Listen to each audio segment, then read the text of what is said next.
السلام علیکم ورحمۃ اللہ وبرکاتہ۔ پہلے ویڈیو دیکھتے ہیں پھر بات کرتے ہیں۔ محرم کے حوالے سے جتنے بھی سوالات ہیں نا، آج میں سب کو ایک ہی سوال میں نمٹا دیتا ہوں۔ تو میں جن لوگوں نے بھی محرم کے حوالے سے سوال بھیجے ہیں، میں ان کے سوال پڑھ لیتا ہوں اور پھر سب کو ایک ہی جواب دے دیتا ہوں میں۔ تو پہلا سوال ہے جی، محرم میں کالے کپڑے پہننا۔ یہ محمود صاحب نے انڈیا سے پوچھا ہے کہ محرم کے مہینے میں بلیک کپڑے پہننا کیسا ہے۔ اچھا، ایک اور سوال محرم کے حوالے سے پوچھا ہے جی، محرم میں نکاح کرنا کیسا ہے۔ یہ سوال پوچھا ہے جی ظہور احمد نے کشمیر سے، کہ اگر شادی محرم یا سفر کے مہینے میں کی جائے کیسا ہے۔ کچھ لوگ کہتے ہیں کہ ٹھیک نہیں ہے۔ اچھا بھائی، آگے چلتے ہیں ہم۔ 10 محرم کو کون کون سے نبی کو نجات ملی؟ یہ سوال پوچھا ہے جی ام محمد نے۔ انہوں نے پوچھا ہے کہ جی کیا ان سب باتوں کی کوئی اصل ہے کہ آدم علیہ السلام کو آسمانوں سے 10 محرم کو اتارا گیا، حضرت نوح علیہ السلام کی کشتی اسی دن ٹھکانے لگی، حضرت ابراہیم علیہ السلام کو 10 محرم کو آگ میں ڈالا گیا، اس کی کیا حقیقت ہے؟ آگے ایک اور سوال پڑھ لیتے ہیں ہم۔ کیا قیامت محرم میں آئے گی؟ کیا قیامت 10 محرم کو قائم ہوگی؟ محمد فہد نواز ڈیرہ اسماعیل خان سے۔ اچھا جی، آگے پوچھتے ہیں جی، عاشورہ کے روزے کی فضیلت، یوم عاشورہ کے روزے کا کیا حکم ہے؟ محمد اقبال جموں کشمیر سے۔ اسی طرح عاشورہ کے دن کے حوالے سے ایک سوال پوچھا ہے جی، 10 محرم کے ساتھ ایک دن کا روزہ ملانا، کیا صرف یوم عاشورہ کا روزہ رکھا جا سکتا ہے یا 10 محرم کے ساتھ 9 یا 11 کا روزہ ملانا بھی ضروری ہے؟ یہ سوال پوچھا ہے جی ساجد صاحب نے کراچی سے۔ عاشورہ میں قضا روزے کی نیت کرنا، کیا کسی کے قرض روزے رہتے ہوں اور وہ عاشورہ کے دن میں قضا روزے کی نیت بھی کر لے تو وہ قضا روزہ ہو جائے گا یا نہیں؟ یہ محمد اسماعیل نے راول پنڈی سے پوچھا ہے جی۔ محرم کے دنوں میں روزے رکھنا، یعنی محرم کے عام دنوں میں روزے رکھنا، یہ سوال پوچھا ہے جی کیا محرم کے پہلے تمام 10 دنوں میں روزے رکھ سکتے ہیں؟ یہ صوبیہ ناز صاحبہ نے پوچھا ہے کرناٹک انڈیا سے۔ 10 محرم کو دسترخوان وسیع کرنا، یہ بڑا دلچسپ سوال ہے، اس میں میرا خیال ہے سب کو بہت زیادہ دلچسپی ہوگی۔ 10 محرم کے دن دسترخوان وسیع کرنے کی کیا فضیلت ہے جبکہ 10 محرم کو روزہ رکھا جاتا ہے؟ 10 دن میں کچھ کھاتے پیتے نہیں اور افطار کے وقت 11 محرم شروع ہو جاتی ہے، تو اس حدیث پر کس طرح عمل کیا جائے گا؟ عائشہ صاحبہ نے کراچی سے پوچھا ہے۔ اور ایک اور سوال ہے جی، محرم میں حلیم بنانا کیسا ہے؟ کیا محرم میں شوقیہ حلیم بنانا اور کھانا جائز ہے؟ محمد زبیر۔ اور اسی سے ملتا جلتا ایک سوال ہے جی، حلیم کا تلفظ کیسے کریں؟ سبحان اللہ، یہ محرم میں لوگ حلیم بنائیں گے تو کچھ حلیم کو دلیم کہہ رہے ہوں گے، کچھ سلیم کہہ رہے ہوں گے، کچھ وسیم کہہ رہے ہوں گے، تو اس سے پھر سلیم اور وسیم کو تو غصہ آئے گا کہ یار ہمارا نام حلیم کو کیوں دے رہے ہو؟ تو یہ بھی سوال پوچھا ہے جی، حلیم کو حلیم بولنا چاہیے یا دلیم بولنا چاہیے؟ اس بارے میں وضاحت فرما دیں۔ محمد طاہا۔ یہ سارے محرم اور محرم سے ملتے جلتے سوال تھے آج کے سیشن میں، تو میں نے کہا ایک ہی دفعہ میں سارے سوالات میں پڑھ لوں، پھر ایک ہی دفعہ میں ان سب کے جوابات ہو جائیں تو اچھا ہے۔ دیکھیں، محرم کے بارے میں غلط فہمیاں بہت ساری ہیں۔ پہلے تو میں یہ عرض کروں، محرم کی اسلام میں فضیلت کیا ہے اور کیوں ہے یہ فضیلت؟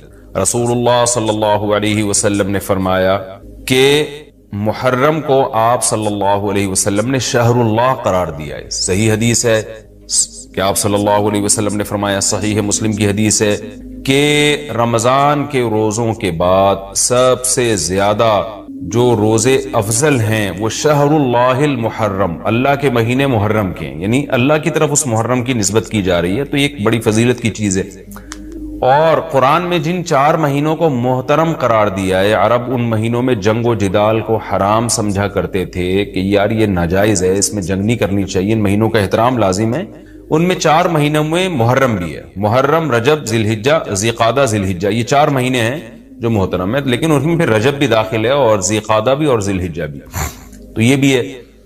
اور 10 محرم کے روزے کی بڑی فضیلت ہے۔ آپ صلی اللہ علیہ وسلم نے فرمایا 1 سال کے گناہوں کی معافی کا ذریعہ بنتا ہے، لیکن آپ نے فرمایا کہ یہودیوں کی مشابہت نہ کرو، کیونکہ یہودی 1 روزہ رکھتے ہیں تو ہم 9 10 یا 10 11 2 روزے ملائیں گے، تو یہ محرم کی فضیلت ہے۔ اور یہ کیوں ہے اس کی ہمیں وجہ معلوم نہیں ہے۔ جیسے کسی نے ابھی بھائی نے سوال پوچھا نا ایک کہ اس میں کوئی واقعات ہوئے تھے، تو پہلے میں بتا دوں 10 محرم میں جب نبی صلی اللہ علیہ وسلم نے محرم کے مہینے کی یہ فضیلت بیان کی تو اس کو کسی واقعے کی بیس پہ بیان نہیں کی ہے۔ اس بارے میں جتنے واقعات ہمارے پاس منقول ہیں کہ آدم علیہ السلام جنت سے زمین پہ آئے تھے، یا قیامت آئے گی اس دن، یا یہ کہ اور پتہ نہیں کیا کیا ابراہیم علیہ السلام کو آگ میں ڈالا گیا، یہ سب من گھڑت ہیں، اس کی کوئی حقیقت نہیں ہے، موضوع روایتیں۔ البتہ اس دن موسیٰ علیہ السلام اور بنی اسرائیل کو فرعون سے نجات ملی تھی، اس بارے میں روایت سندن بہتر ہے، یعنی اس کو مستند روایت کہا جا سکتا ہے۔ تو وہ یہ کہا جا سکتا ہے کہ 10 محرم کو موسیٰ علیہ السلام اور بنی اسرائیل کو اللہ نے فرعون سے نجات دی تھی، اسی بیس پہ یہودی روزہ رکھا کرتے تھے اس دن۔ تو یہ روایت کے علاوہ باقی جتنے بھی واقعات ہیں سب من گھڑت ہیں۔ باقی حضرت حسین رضی اللہ تعالی عنہ کو جو کربلا میں شہادت ملی ہے، وہ تو 10 محرم، وہ تو فضیلت تو اسلام میں پہلے سے تھی، تو حضرت حسین رضی اللہ تعالیٰ عنہ کا واقعہ تو بعد میں ہوا ہے، تو اس سے حضرت حسین کی شہادت کو اور فضیلت مل گئی کہ آپ کو ایک مقدس دن میں اللہ تعالیٰ نے شہادت عطا فرمائی ہے۔ تو اب کیا مسئلہ ہے، اب میں جو ہے نا نمبر وار سوال پڑھ کے بتاتا ہوں، نمبر وار جو ہے نا، تاکہ وہ بحث ہماری گچ مچ نہ ہو جائے۔ ابھی سارے سوال میں نے اکٹھے پڑھ لیے تھے تاکہ آپ کو پتا چلے کہ آج محرم کے بارے میں کیا معلومات ہم شیئر کریں گے، کیا مسائل میں بتاؤں گا۔ محرم میں کالے کپڑے پہننا، یہاں سے ہمارے سوالات شروع ہوئے تھے۔ محمود صاحب نے انڈیا سے پوچھا تھا، دیکھیں کالے کپڑے کسی بھی وقت پہنے جا سکتے ہیں، کالے کپڑے پہننے کے ناجائز ہونے کی ہمارے پاس کوئی دلیل نہیں ہے۔ سفید کو پسند کیا گیا ہے، نبی صلی اللہ علیہ وسلم نے فرمایا سب سے زیادہ پسندیدہ لباس وہ سفید ہے۔ کفنوا فیہا موتاکم، اپنے مردوں کو بھی اسی میں دفن کیا کرو، اس لیے سفید لباس کو آپ صلی اللہ علیہ وسلم نے افضل قرار دیا، اس میں پاکیزگی زیادہ ہے۔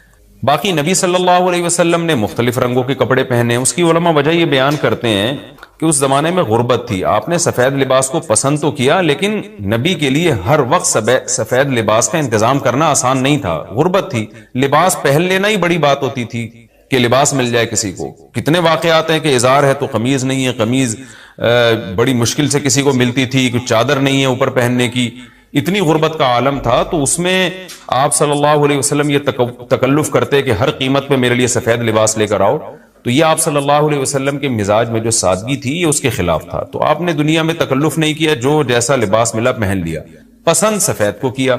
لہذا آج کیا ہے کہ آج اللہ نے لوگوں کو مالی وسعتیں دی ہیں، تو جو لوگ سفید لباس کا معمول بنا سکتے ہیں ان کے لیے افضل یہی ہے کہ وہ سفید لباس پہنا کریں، کیونکہ نبی صلی اللہ علیہ وسلم نے ہمیں اس کی ترغیب دی ہے۔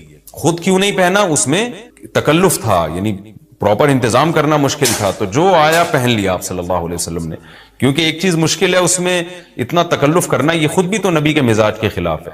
تو اس لیے ہم کہتے ہیں کہ بھئی جو ملے پہن لو، لیکن اگر لوگ آج کل تو لباسوں میں تکلف ویسے ہی بہت ہو رہا ہے، تو آپ نے جب سلوانے ہی ہیں، خریدنے ہی ہیں، تو سفید کو ترجیح دیں آپ، اس میں پاکیزگی زیادہ ہے، اس میں طہارت زیادہ ہے۔ آپ سفید لباس کے عادی ہو گئے، آپ سے کلر والا لباس پہنا نہیں جائے گا۔ میں نے تو 15-20 سال میں نے سفید لباس پہنا ہے، تو مجھے پتا ہے کہ پھر کلر والا لباس نہیں پہنا جاتا، سفید میں پاکیزگی اتنی ہے۔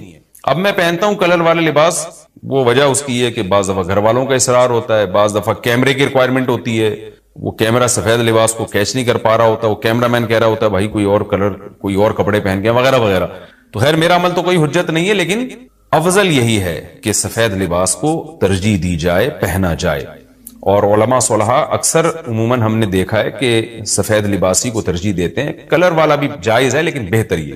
تو محرم میں بھی سفید ہی ہے، سفر میں بھی سفید ہی ہے، ربیع الاول میں بھی سفید ہے، تو محرم میں سفید کے بالکل الٹ کر لینا، کالا پہن لینا، یہ تو بالکل سفید کے اپوزٹ ہو گیا نا۔ تو ہم یہ نہیں کہہ رہے کہ کالا لباس پہننا ناجائز ہے، لیکن آپ سفید سے اگر آپ نے یوٹرن لیا بھی تھا تو گرے پہ آ جاتے، گرین پہ۔ آپ اس ویڈیو کے بارے میں کیا آپ کی رائے ہے کمنٹ سیکشن میں بتائیے، اور اس چینل کو سبسکرائب کرنا نہیں بھولنا، اور لائک بھی کرنا، شیئر بھی کرنا، اور تب تک کے لیے اللہ حافظ۔